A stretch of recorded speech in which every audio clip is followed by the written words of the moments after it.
In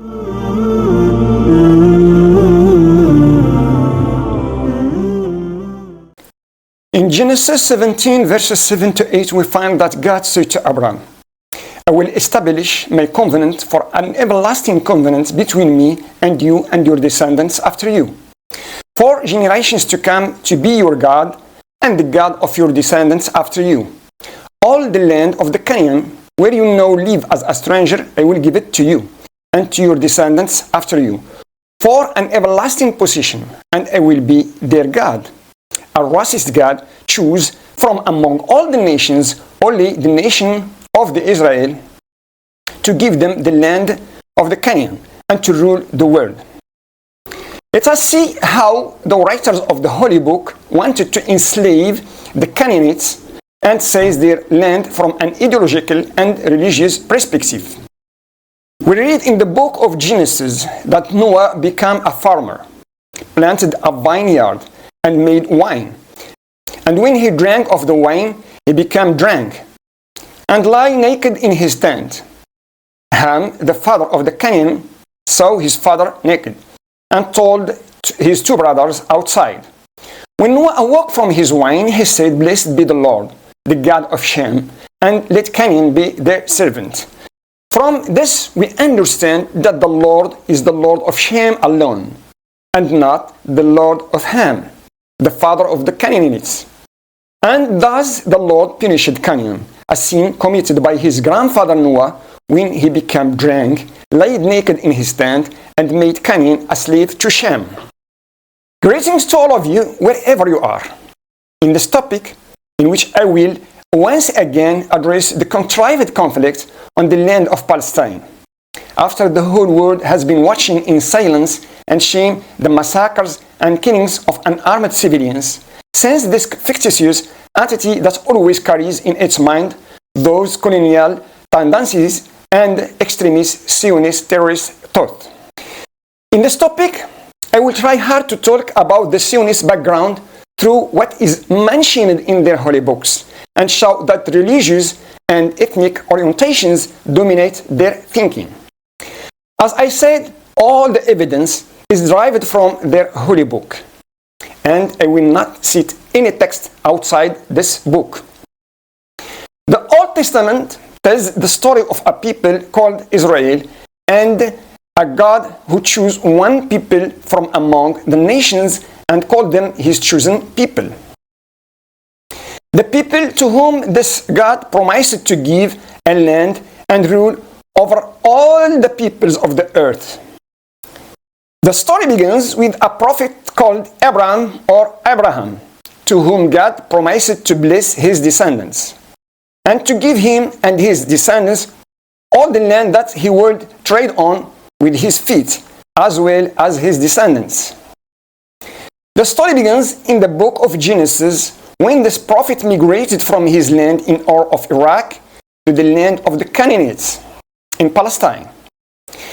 Let us first see who the Jews or the children of Israel are. When did they first appear in Palestine? The dream of establishing a state is not only on the land of Palestine, but from the Nile to the Euphrates.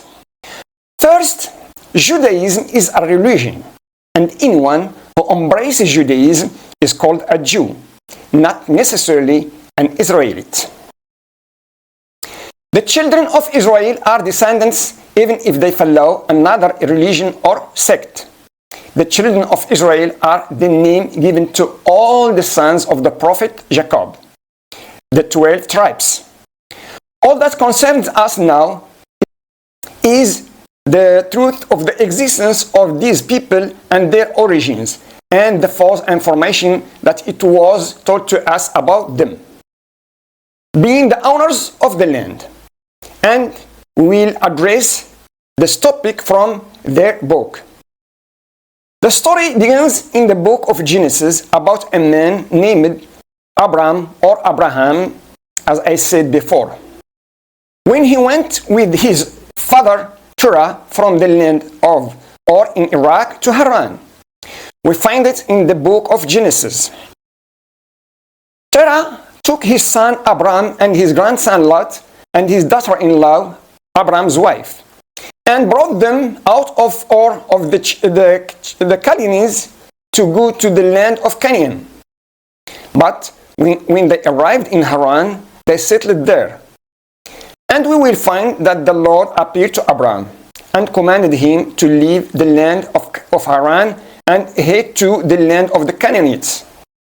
The book of Genesis says that the Lord appeared again to Abram and commanded him to travel with his family to the land of the Canaan, the land of the Philistines. And the Lord said to Abram, "Leave your country, your kindred, and your father's house to the land that I will show you. And I will make you a great nation, and I will bless you and make your name great, and you will be a blessing. I will bless those who bless you, and I will curse those who curse you. And all families of the earth will be blessed in you." Genesis 12, verses 1 to 3. And here begins the story of the land that God commanded Abram to go to. And it will be a homeland for him and his descendants after him, the descendants of Israel, of course. As we will see in the coming book, the same book says, "Then Abram passed through the land to Jerusalem, at Shechem, to the oak of Moher." The Canaanites were in the land at that time. The Canaanites were in the land at that time. Genesis 12, verses 6. So, the text is clear that the Canaanites are the owners of the land, and that Abram or Abraham settled as a passerby among the Canaanites. However, the matter will be different, and the Lord will promise this land to Abram for his descendants. We find that the Lord appeared again to Abram and said, "I will give this land to your descendants." So Abram built an altar there to the Lord who appeared to him. In Genesis 12, verses 7. The question is, who is the descendants of Abram? The descendants of Abram are, of course, the children of Israel. And they will exclude the children of Ishmael, as we will see later. But Abram or Abraham moved to the land of Egypt and did not settle in Palestine. When a great drought and famine struck the region, of course, with his wife Sarah. Then, after a period of time, he returned to the land of the Canaan. Events happened to him in Egypt that we do not need to mention. He returned carrying with him a large number of spoils and gifts and became rich. He returned with an Egyptian slave girl who would become his wife and give birth to a son named Ishmael, who would also become a great nation as God had promised him. But this slave girl and her son will be casted out by Abram into the desert. We find in Genesis 21 verses 10. Then Sarai or Sarah said to Abram, "Cast out this slave girl and her son. This slave girl's son shall not be here with my son Isaac." Here began the first story of racism and hatred, and the work to exclude the children of Ishmael from the inheritance of their father Abram. All these events, and there was no mention yet of the children of Israel in the region. Only a promise from God to Abram to give him this land and to his descendants after him.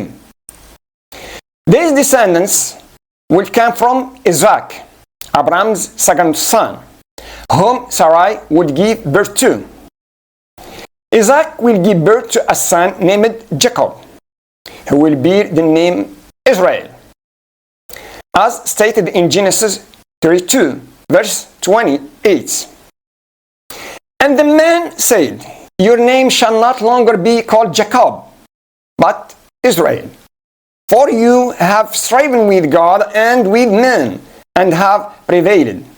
This is where Israel was first mentioned.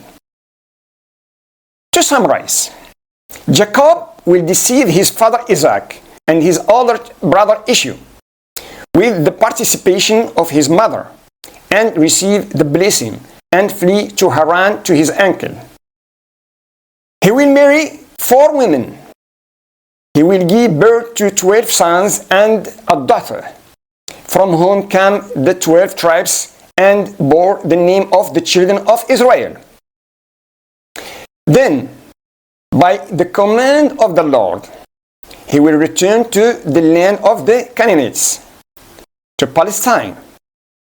On the way, Jacob or Israel will sleep, and the Lord will speak to him, saying, I am the Lord, the God of your father Abraham, and the God of Isaac.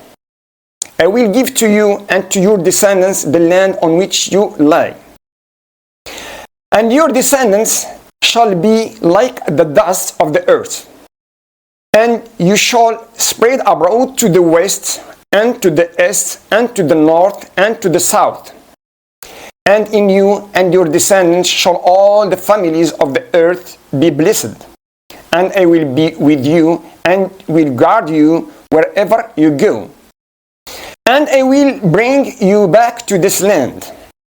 I will not leave you until I have done what I have spoken to you. Genesis 28, verses 13 to 14.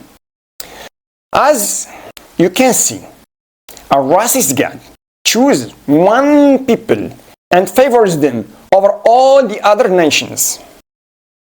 Why? The question remains. Okay. Jacob or Israel did not stay in Palestine for long. A conflict broke out between the brothers and their brother Joseph. So they sold him, and he became a servant in the Pharaoh's palace. To summarize the story, Joseph became a great leader in Egypt and brought his fathers and brothers to live with him when famine struck Palestine again. The children of Israel lived with Joseph after the death of their father Jacob and did not return to the land of Palestine. After Joseph's death, the children of Israel lived in Egypt for a long time, a period of more than 400. The pharaohs returned against them and enslaved them until a man of Hebrew origin came, who grew up in the palace of Pharaoh according to the Torah. This Hebrew is the prophet Moses. Moses will kill an Egyptian in an incident and flee to a palace called Midian. He will stay with a man there and marry his daughter until he decided to return to Egypt by God's command. Because God heard the cries of his people, chosen people, Israel people, the children of Israel, and wanted to take them out of the land in which they were enslaved and land flowing with milk and honey, the land of the Canaan, the land of the Philistines. From here begins the series of return, settlement, and entry into the Holy Land. We find in Exodus 3, verses 7 to 8, the Lord said, I have seen the affliction of my people in Egypt. I have heard them cry out because of their drivers, and I am concerned about their suffering. Therefore, I have come down to rescue them from the hand of the Egyptians and to bring them up from that land to a good land, spacious land, a land flowing with milk and honey, the homeland of the Canaanites, Hittites, Amorites, Perizzites, Hivites, and Jebusites. What do we understand from this text? That the Israelites did not exist in that land, and that it was inhabited by other peoples, and that the children of Israel were nothing but an immigrating group. As you have heard, my dear friends, this is how the Israelites wanted to take over the land of the Palestine, according to the promise that God made with them. The Lord who chose them from among all the nations to be masters and the other slaves. The logic of the colonizer. Sorry if my English is a bit weak. I will improve next time. Thank you. My dear friends, this is the end of the first part. And until we meet in the second part, greetings to you. If you like the topic, click the like button and the subscribe button. Put your comments below in the comments section. Until we meet in the second part, be well. Thank you.